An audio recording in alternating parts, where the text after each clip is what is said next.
शिक्षा का जो संप्रदायीकरण जो ये कर रहे हैं, जिस तरह से ये जहर घोलने का काम कर रहे हैं, उसी लाइन पे वैष्णो देवी कॉलेज का, जहाँ के इंचार्ज हम लोगों ने, जैसा मैंने बताया, वहाँ पे एक इतनी बड़ी चीज सामने आई है कि नीट के द्वारा एग्जामिनेशन होता है, बच्चे सेलेक्ट होते हैं, वहाँ पे एडमिशन हो जाता है। अचानक सूची में पता चलता, जब फाइनल लिस्ट आती है, लिस्ट एग्जामिनेशन की नहीं, लिस्ट एडमिशन की जब आती है, उसमें 42 लड़के, 50 में 42 लड़के मुसलमान होते हैं। अब उसमें हम लोग पता करने की कोशिश करें, क्योंकि हम लोग को भी पहले से लगा कि वैष्णो देवी टेम्पल के नाम पे या ट्रस्ट के नाम पे एक मेडिकल कॉलेज चल रही है, तो उसमें ऐसा कैसा हो गया। लेकिन दो सवाल उसमें उठते हैं। एक तो जो है सिर्फ ट्रस्ट की कॉलेज है क्या? नहीं, ये कॉलेज स्टेट गवर्नमेंट के द्वारा, एक एक्ट के द्वारा स्टार्ट की गई ये कॉलेज थी। ट्रस्ट और स्टेट गवर्नमेंट का दोनों को पैसा उसमें लगता है, नंबर 1। दूसरा जो है, नीट एग्जामिनेशन के द्वारा एडमिशन हुआ था। एडमिशन होने के बाद में देयर समथिंग कॉल्ड डोमिसाइल, वहां पे काउंसलिंग जब होती है, नीट के बाद में काउंसलिंग होती है, हर बच्चा ये कोशिश करता है कि अपने डिस्ट्रिक्ट की जो मेडिकल कॉलेज या इंजीनियरिंग कॉलेज है उसमें दाखला लें। वो ऑप्ट करते हैं अपने आसपास के कॉलेजेस में। तो यहाँ पे भी उसी तरह से बहुत सारे बच्चे एडमिशन लिए थे। जब उनको काउंसलिंग में दूसरे कॉलेजेस में, अपने घर के आसपास जाके रहने के कॉलेजेस में मौका मिला, तो वहां से निकल के दूसरी तरफ गए, और यहाँ के लोकल बच्चे यहाँ पे रह गए, यानी तो दूसरी जगह जिनको एडमिशन मिला था, जब यहाँ वैकेंसीज क्रिएट हुए तो यहाँ पे आए। तो इस चक्कर में, क्योंकि उस प्रदेश में मेजॉरिटी मुस्लिम पॉपुलेशन है, वो बच्चे चाह रहे थे वहीं पे पढ़ना, अपनी स्टेट में रहना चाह रहे थे, तो उनको एडमिशन मिला।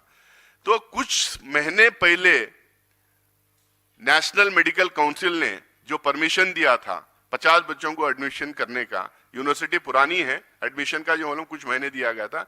मैं इनसे ये पूछना चाहता हूं, जो अचानक आके आप लोगों ने जो कॉलेज ही बंद कर दिए, किस बेसिस पे कॉलेज आपने बंद किया? क्या आपने पहले सारे रूल्स एंड रेगुलेशंस फॉलो नहीं किए थे? क्या आपने पूरी इनके लाइसेंसेस और इनका इंफ्रास्ट्रक्चर आपने पहले देखा नहीं था? सारा कुछ देखने के बाद आप परमिशन देते हैं, सिर्फ और सिर्फ इसलिए कि नंबर ऑफ स्टूडेंट्स एक कम्युनिटी से ज्यादा थे। आप जो है एक हवा क्रिएट करके, नफरत पूरे रास्तों पे उतार के, धरना प्रदर्शन करके आप एक इंस्टीट्यूशन बंद करवाते हैं, जहां पे खासकर जम्मू कश्मीर जैसे स्टेट में, जहां पे एक एक डॉक्टर, एक एक नर्स जो है वहां पे भगवान के रूम पे वहां पे सामने आते हैं। जिस तरीके का स्टेट है, सिक्योरिटी वहां पे प्रॉब्लम है, जिस तरह के हादसे वहां पे होते हैं, वहां पे और भी ज्यादा जरूरत है कि मेडिकल कॉलेज वहां पे रहे। लेकिन इन्होंने एक तर्क बार बार जो आ रहे थे कि वैष्णो देवी टेम्पल ट्रस्ट के नाम पे जो है कॉलेज चल रही थी, जो मैंने बताया कि सिर्फ उस पे नहीं, स्टेट गवर्नमेंट का भी उसमें हिस्सा है।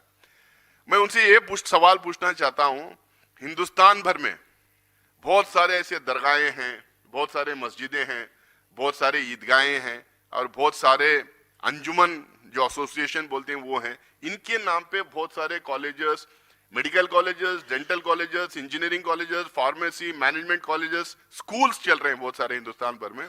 और सारे के सारे इंस्टीट्यूशन में ऐसा है नहीं कि 100% उसी समुदाय के लोग जाते हैं। कई जगह माइनॉरिटी से ज्यादा मेजॉरिटी पढ़ते हैं, मेजॉरिटी कम्युनिटी के स्टूडेंट्स उसमें पढ़ते हैं।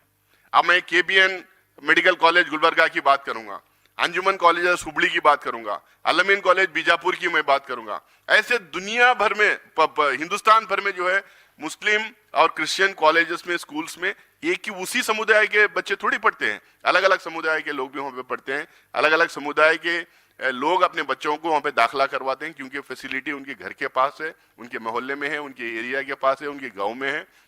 फैसिलिटी पास रहने की वजह से वहां पे उनके अपने बच्चों को दाखिला दिलवाते हैं।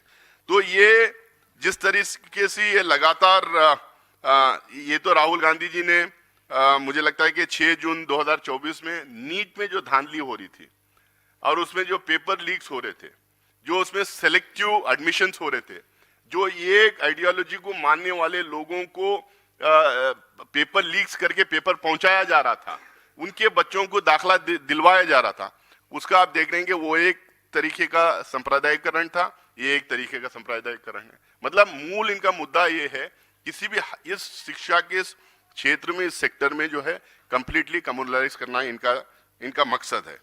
सो इसी तरह